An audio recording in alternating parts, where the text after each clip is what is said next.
1597년 8월 15일 전하, 신에게는 아직 12척의 배가 남아있고 저는 죽지 않습니다. 23전 23승으로 언제나 전쟁에서 이긴 이순신은 가히 용맹한 장군이었다. 조선군은 천자총통이나 지자총통 후 포를 배에 정착하여 사격할 수 있었지만 일본군은 배에 포를 정착할 수 없어 매달았다고 하는데 이는 배후 구조상 차이가 난 때문이었다.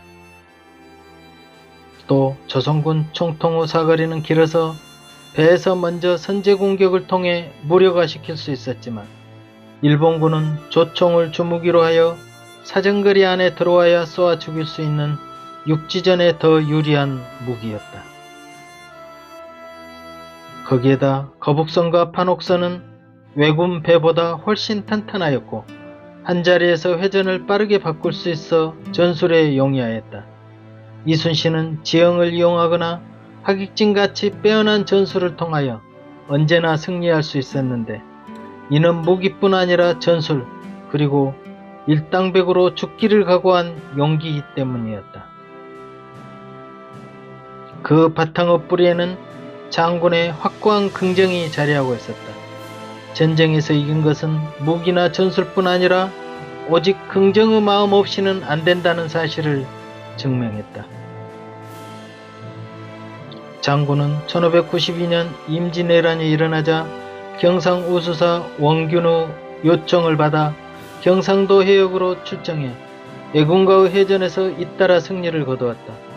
1592년 4월 도요토미 히데요시의 대륙정복 야욕으로 시작된 임진왜란은 무려 7년을 끌며 조선에 크나큰 피해를 주게 된다. 초기 조선은 육지전에서 밀려 조총으로 무장한 일본군에게 불과 20일 만에 한양이 점령되고 말았다. 임금은 멀리 의주까지 피난했고 전 국토의 70%가 일본군 수중에 들어가는 등 조선은 개국 이래 최대의 위기에 처하게 된다. 그러나 장군이 이끄는 조선수군은 남해 곳곳에서 일본군을 격파하였다. 조선수군의 하포와 판옥선은 일본 수군의 조총과 권선을 압도하였다. 여기에 거북선을 만들고 탁월한 전술을 펴나간 장군의 지도력으로 조선 수군은 전쟁 기간 내내 해상권을 장악할 수 있었다. 조선 수군은 서해를 돌아 한양으로 진격하려는 일본군을 막음으로써 곡창지대인 호남을 온전히 보존할 수 있었고 바다에서부터 보급로를 차단함으로써 위기에서 나라를 구하는 데 가장 큰 힘이 되었다. 그러니까 옥포해전, 적진포해전, 사천해전, 당포해전을 비롯해 제1차 당항포해전, 한산도 대첩, 앙골포해전, 그리고 왜군의 근거지인 부산포에서는 왜군의 병선 100여 척을 파괴하여 승승장구하였다.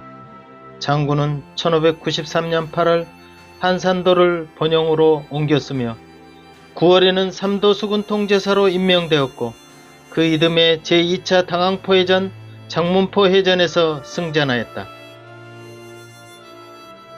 그러나 1597년 2월 장군은 조정의 출동명령을 거부했다는 이유로 서울로 압송되어 옥에 갇혔다.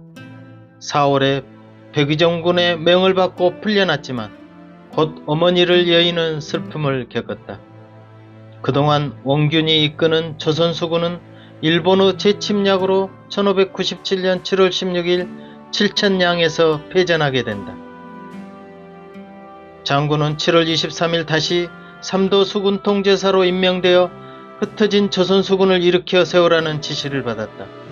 그러나 얼마 안 되어 배가 12척밖에 남지 않았으니 해군을 육군과 합하라는 조정의 지시가 떨어졌다. 그럼에도 장군은 전하, 신에게는 아직 12척의 배가 남아있고 저는 죽지 않습니다라며 출전상서를 올린다. 이때 만약 조정의 지시를 따랐다면 조선수군은 완전히 사라져버리고 말았을 것이다. 그러나 장군은 오히려 12척이나 남아있다고 끝까지 수군을 포기하지 않는 상서를 올리고 적진에 뛰어들었다. 어떤 상황에서도 이런 100% 절대 긍정은 내 삶에도 힘의 원천이 된다. 장군은 명랑해전에서 1597년 9월 16일 배 한 척을 더 추가해 불과 13척으로 133척의 일본 수군을 상대로 싸워 기적같이 다시 나라를 구하게 된다. 죽고자 하면 살고 살고자 하면 죽는다. 난중일기 1597년 9월 15일. 밀물에 맞춰 여러 장수들을 거느려 우수영 앞바다로 진을 옮겼다. 벽파진 뒤에는 명량이 있는데 적은 수 수군으로 명량을 등지고 진을 쳐서는 안 되기 때문이었다. 여러 장수들을 불러 모아놓고 엄하게 말했다. 병법에서 이르기를 죽고자 하면 살고 살고자 하면 죽는다고 했다. 또 한 사람이 길목을 지키면 1000사람이라도 두렵게 할 수 있다. 조금이라도 명령을 어긴다면 즉시 군율로 다스리겠다라고 제3 엄중히 일렀다. 일본 대군을 상대로 그러한 결의를 한 것은 참으로 엄청난 정신력이다. 장군은 죽고자 하면 살고 살고자 하면 죽는다는 결연한 의지로 명량해전에서 기적적인 쾌거를 이루게 된다. 난중일기 1597년 10월 14일.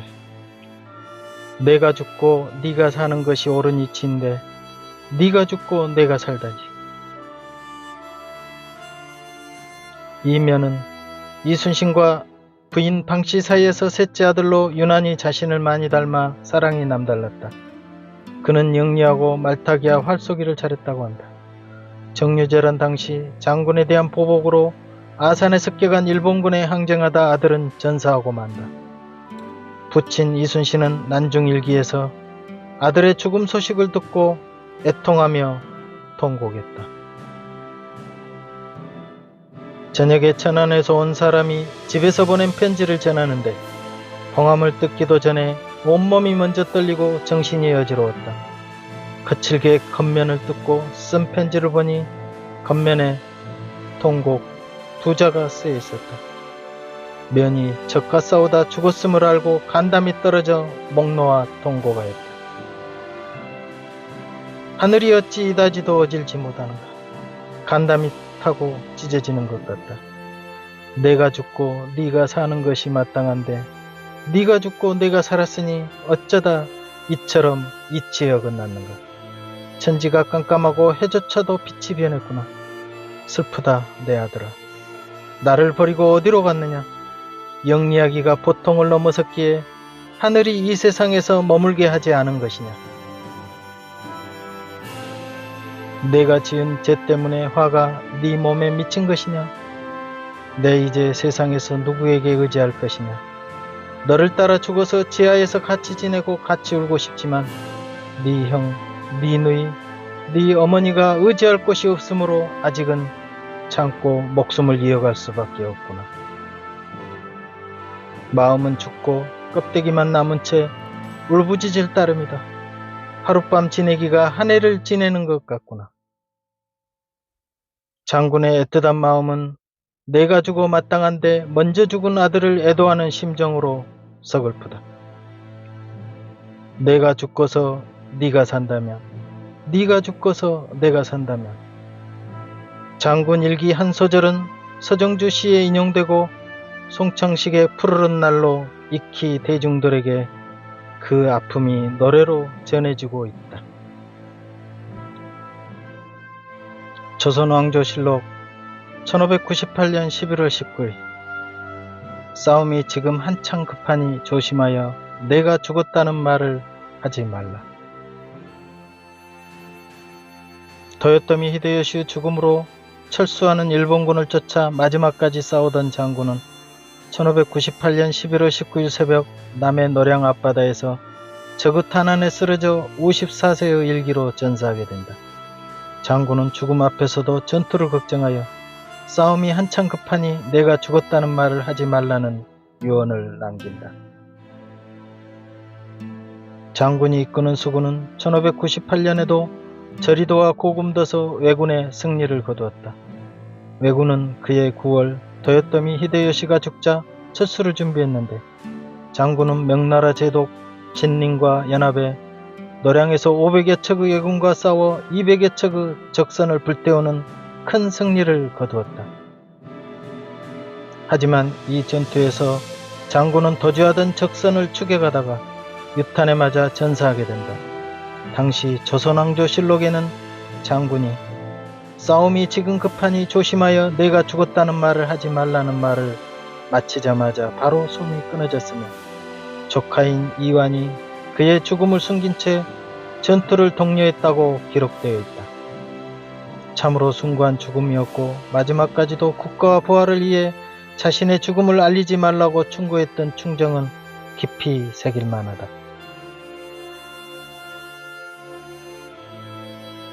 성경에는 유대 민족을 구원한 한 여인이 등장하는데 에스더이다. 에스더서는 멸절할 수밖에 없었던 유대인을 구출해낸 한 애국자의 모습이 그려진다. 그렇다면 그녀는 누구일까? 그녀는 후에 왕비가 되지만 태생부터 좋은 환경에서 자란 것은 아니었다. 그녀는 바벨론 제국의 포로로 잡혀 삼촌에게 자란다. 에스더가 어렸을 때 부모님이 모두 죽고 삼촌 모르드게가 친딸처럼 키웠다. 후에 왕비로 간택될 정도로 몸도 마음도 아름답게 성장했다. 에스더가 아수에로 왕의 왕비가 되고 난 후 왕은 제2인자로 하만을 임명한다. 아멜렉 족속의 후손인 하만은 이스라엘 부족 간에는 전쟁으로 사이가 좋지 않았다. 아수에로 왕이 하만에게 권력을 부여하고 그가 행차할 때 모든 사람이 절하도록 명령했지만 모르드게는 고개를 숙이지 않았다. 하만을 모르드게가 유대인임을 알고 유대인을 다 죽이는 조서를 왕에게 얻어냈고 바벨론의 유대인들은 하루아침에 다 죽는 위기에 빠지게 된다. 이 사실을 알게 된 모르드게와 유대인들은 대성통곡을 하며 금식과 기도를 하기 시작했다. 모르드게는 에스더를 찾아가 이 사실을 왕에게 모두 알리고 유대인들의 실상을 고하여 선처해보라고 부탁하지만 허락 없이 왕 앞에 나서는 것은 죽임을 당하기 일쑤여서 난처해야 한다. 부름 없이 왕에게 나가면 죽이는 것이 법이었기에 목숨을 거는 일이었다. 하지만 홀로 목숨을 구하려 하지 말고 지금 왕비가 된 것은 이때를 위함이 아니냐며 삼촌의 말에 왕을 찾아갈 결심을 한다. 죽으면 죽으리이다. 죽으면 죽으리이다. 거의 한 달 동안 왕한테 부름을 받지 못한 터였지만 용기를 내어 왕 앞에 나섰다. 다행히 에스더의 아름다운 모습에 왕은 가까이 올 것을 용납하였고 소원까지 들어주겠다고 하여 결국 멸절의 이스라엘을 하만의 손에서 구원하게 된다. 사도 바울 역시 자기 민족 즉 유대인들에 대한 사랑은 대단했는데 만일 내 동족이 구원을 얻는다면 내가 저주를 받아 그리스도에게서 끊어질지라도 나는 그렇게 되기를 바란다고 서술하고 있다. 바울이 자기 동족에 대한 애틋함이 얼마나 강하였나를 엿볼 수 있는 대목이다. 바울은 결국 복음을 전파하다 참수형을 당해 죽었다고 전해진다. 예수 역시 마지막 죽음에서 진리를 위해 목숨을 버리는 모습으로 나타난다. 인류를 구원하기 위한 계획에 희생양이 되지 않고는 도저히 이룩될 수 없는 역사였기에 그는 다 이루었다고 운명하셨다. 아무든지 나를 따라오려거든 자기를 부인하고 자기 십자가를 지고 나를 쫓을 것이니라. 누구든지 자기 목숨을 구원코자 하면 잃을 것이요 누구든지 나와 복음을 위하여 제 목숨을 잃으면 찾으리라. 어떤 의를 위해서 목숨을 내놓고 실행한다는 것은 결코 쉬운 일은 아니다. 그러나 모든 역사의 결정적인 순간마다 위대하고 거룩한 결단이 따른다. 그 결단에는 항상 자기 희생도 뒤따른다는 사실을 인식해야 한다.